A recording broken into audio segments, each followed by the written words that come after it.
Shall we get my next guest out, ladies and gentlemen? Before we do, let's see him in all his glory, in action with the Fabulous Killers. But it's just the price I pay. Destiny is calling me. Open up my eager eyes, 'cause I miss the bright side. Don't you wanna come with me? Don't you wanna feel my bones on your bones? It's only natural. I'm on my knees, looking for the answer. Are we human, or are we dancers? A great sound, they're a great band, they have a great frontman. Here he is, please welcome Brandon Flowers. Somebody told me that you had a boyfriend who looked like a girlfriend that hired in February of last year. Somebody told me. Brandon Flowers. That's a great jacket. That's a great jacket. Whoa.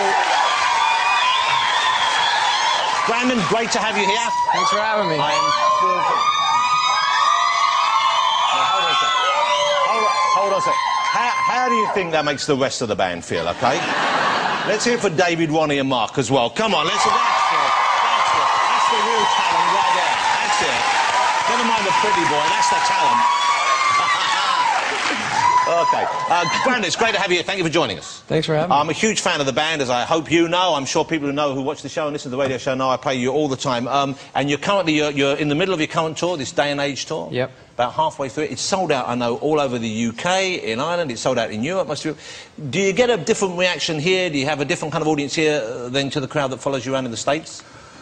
Yeah, it's music is embraced here it's a more physical way, it seems like, than it is in America. It matters more to us, I guess, in some ways. It seems like it does. Were you kind of a hit here first? Did we kind of wake up to you guys before the United States, or was it about the same time?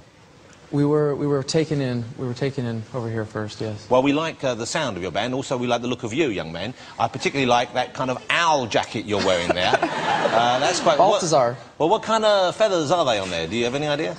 Yeah. Well, I'm gonna. They're gathered though. They aren't. No. Okay, I'm not accusing you of killing a bird to decorate yourself. People have been upset about it, believe it or not. Yeah. Do you know what kind of a bird? Because I'm intrigued by Pheasant. They're pheasants. Yes. Have you ever eaten pheasant? No, it's I actually spent time growing up in Utah, and a lot of people would hunt pheasant and eat it, but I Do you never have did. pheasants in Utah? Yeah. But Utah's like a desert, and now I thought it was like a big desert. No, it's mountainous. Desert, and then there's a mountain in the middle, but no... pheasants like wheat and hay, don't they? They hide in bushes. There are bushes. Bushes? There are fields. I'm going to have to rethink my whole idea of Utah. This is, I'll be honest with you, blowing my mind a little bit. So were you born in Utah or were you born in Vegas? Born in Las Vegas. Born in Las Vegas. That person's heard of Las Vegas. And then you moved to Utah when you were pretty young. I was 8. 8 years old. Yeah. So I guess when you think of your childhood, do you think of Vegas or do you mainly have memories of Utah? When I think of growing up, I think of Utah. But I prefer Las Vegas and the Mojave Desert. That's where you live back now, isn't it? Yeah. In Vegas. And were you raised as a Mormon or you became a Mormon through choice? Both. Both. So you were raised, but you stay as a Mormon Yes. through choice. Okay. Most of us, our knowledge of the Mormon faith is similar to my basic grasp of Utah and the birds that live there. It's coloured by two things initially. One is we think of the Osmonds, of course. And number two is we think that the Mormon gentlemen, we are led to believe, can have multiple wives if they so wish. It's not so. It's not been that way for about 150 years, I think. That must be a pisser then, isn't it? You missed it. You missed it. Sorry, fathers. We've got that here. Behave yourself. I'll make sure he doesn't say it again. Can Mormons drink? Are you allowed alcohol? You're not supposed to. Ah, but do you? I haven't in a long time. Well, that's not what I asked, is it, Brad? What kind of food do you like over here? What kind of snacks do you prefer? One of my favorite things is Sainsbury's hummus. We say hummus. I say hummus. You say hummus, and I say hummus. You say a pheasant, and I say you ain't seen any of them. You make a sandwich with it. You put it on some white bread and some salt and vinegar crisps. What the what? Put it in between 2 pieces of white bread, and it's lunch. When I've been to America, you can't find salt and vinegar crisps over there. We have them. No, you don't. Do you have them as well? They're not as good as yours. They're but not we the do have same. them. They don't seem to have the vinegar in. It's like American chocolate isn't very good, is it? I believe it is. Well, I'm biased. yeah, but you're also wrong. It's not as good. You know it's not as good, Brandon Flowers. I'm starting to grow. Yeah, I like Cadbury and all that. Yeah, it's got proper chocolate in it. Let me ask you about your style, Brandon. I love your style. You've got that kind of... This is what you want from a rock and roll frontman, isn't it? You want someone who looks great but also wears great clothes. This is... you choose your own clothes, you have stylists who work with you. What do you do? Yeah, it's all homegrown for us. But this, you know, this stuff is made by an English woman. Well, because you don't get the birds over there. It's always gone... It's always... They were always kind of walked hand in hand to me, but the stage and style. And You enjoy the dressing up? yeah, it's like a ritual for me, kind of. What about the guy liner? You're not wearing any this evening, I noticed, but you sometimes liner. wear the eyeliner for men. Yeah, I dabble. I have so 4 much. sisters, and I think it, you know. You were their doll for a little while. Yeah, they're all older than me, so yeah. Yeah. I think you're telling us the full story here. I think you have your own little eyeliner drawer at home, don't you?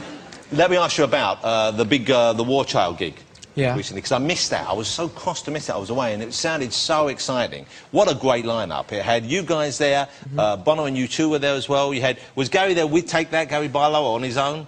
I think he was on his own. He was on his own there. You've also got Chris Martin, of course, from Coldplay. Now, that's quite a lineup of talent on stage there. And also, I imagine, and please don't take this the wrong way, I imagine they're 4 healthy-size egos right there. Would I be right, Brandon? I think you'd be right, yeah. Okay.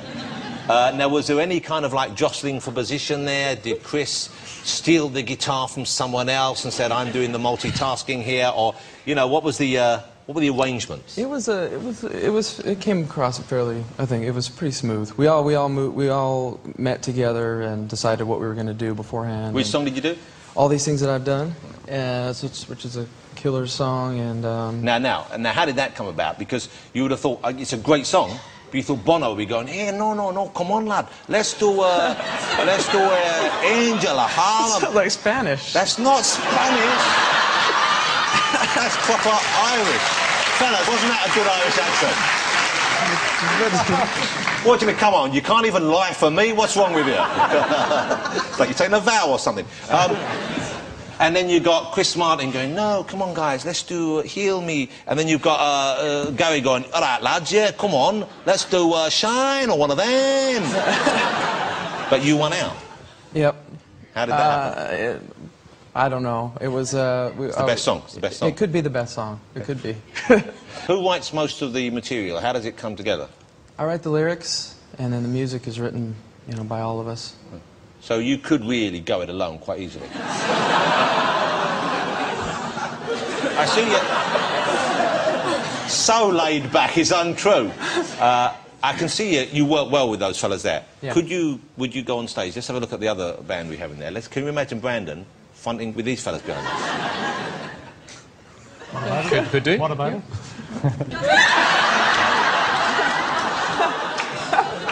I'll be honest with you.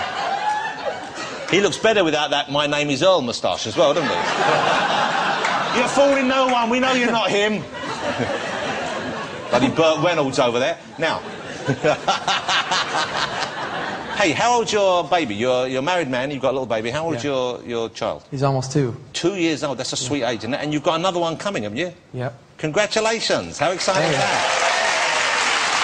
Wow. A 2-year-old baby, another... I get very excited about people having children, because my kids are more or less grown up now. Yeah. But I have fun now, they're older. Now I have fun, because you have so much fun, I'm sure, seeing him toddling around the house and seeing Daddy, and he must love hearing your music, I guess.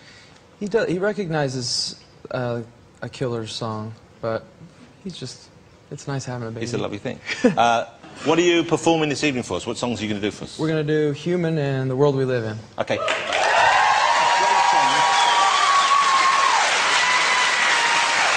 Brandon, great to have you here, and I know that, you know, you're not necessarily, this isn't your natural environment, coming out here and talking on a show like this. I appreciate you doing it, because I'm a huge fan, genuinely, of you and the band. I love the music. Long may you continue to play live, and I can't wait to hear you guys perform this evening. Thank you. Ladies and gentlemen, he will be back with the band in just a short while. Brandon Flowers! Well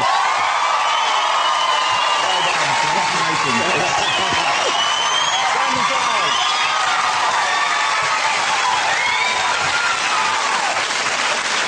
Shall we get my